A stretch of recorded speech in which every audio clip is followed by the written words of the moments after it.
Olá pessoal, meu nome é Eduardo. Hoje vou falar sobre a área financeira da empresa. Um erro, muitas vezes cometido pelo proprietário, é misturar sua finança pessoal com a finança da empresa. Muitas situações em que o proprietário coloca, por exemplo, a sua conta parcela de carro, sua parcela de financiamento de casa, compras do mês, no contas a pagar da empresa.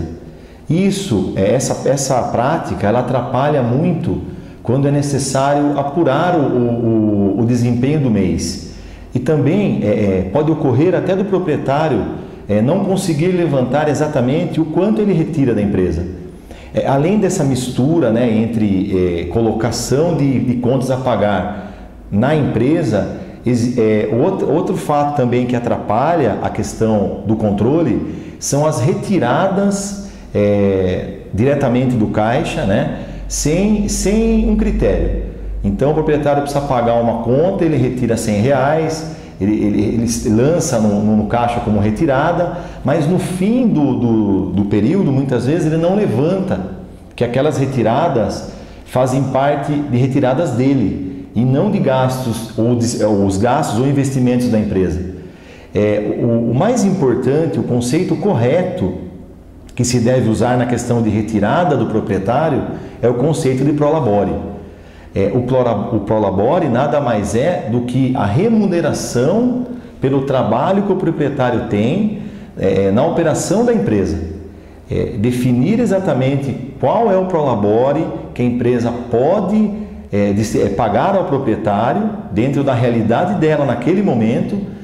Aí sim, a partir do prolabore retirado, as contas pessoais são pagas por esse prolabore, separadas do contas a pagar da empresa.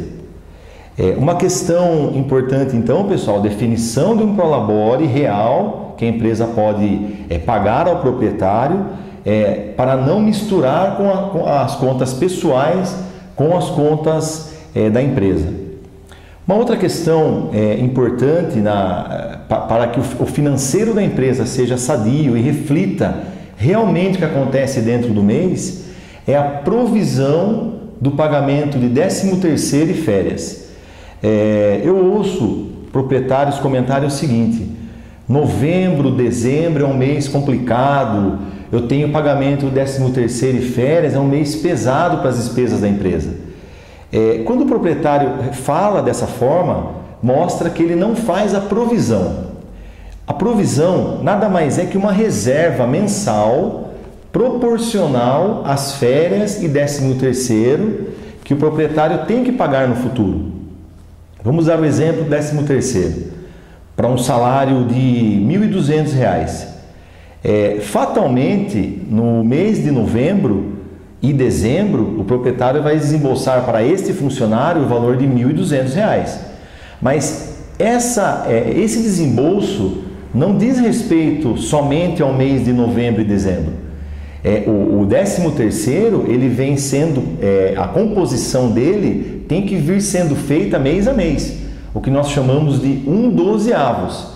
Então, o correto, pessoal, tanto em 13º como em férias, ir fazendo um depósito ou uma reserva desse valor que será pago no futuro. Nesse exemplo de R$1.200 do 13º, reserva R$100 por mês.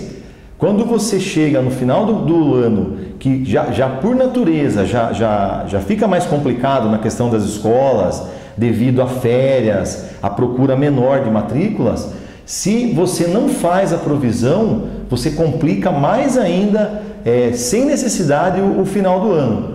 Com a provisão, com essa programação de reserva, você vai conseguir chegar no final do ano e não vai ter esse impacto tão grande no momento de fazer o pagamento do 13º para o pessoal. A mesma coisa ocorre com as férias. O período de 12 meses aquisitivo das férias, a empresa tem que reservar esse 1/12 também, já contando com 1/3 adicional, reservar numa conta, poupança, ou separar esse valor, para também, quando fizer o pagamento das férias, as férias não causem um impacto somente naquele mês que ela está sendo paga ao funcionário. Porque da mesma forma que o 13º não diz respeito somente a novembro e dezembro, as férias também não. Quando você faz o pagamento para o seu funcionário, ela não diz respeito, o custo não pode ser somente naquele mês. Ele tem que vir sendo lançado todo mês. E dessa forma, além do controle ficar correto, né? Você tem um controle de custo exato mês a mês, você não tem aquela despesa impactante no mês do pagamento. Então, pessoal, é isso. Fica aqui essa mensagem em relação ao Prolabore e em relação ao provisionamento das férias e do 13º. Fico à disposição para qualquer dúvida e até a próxima.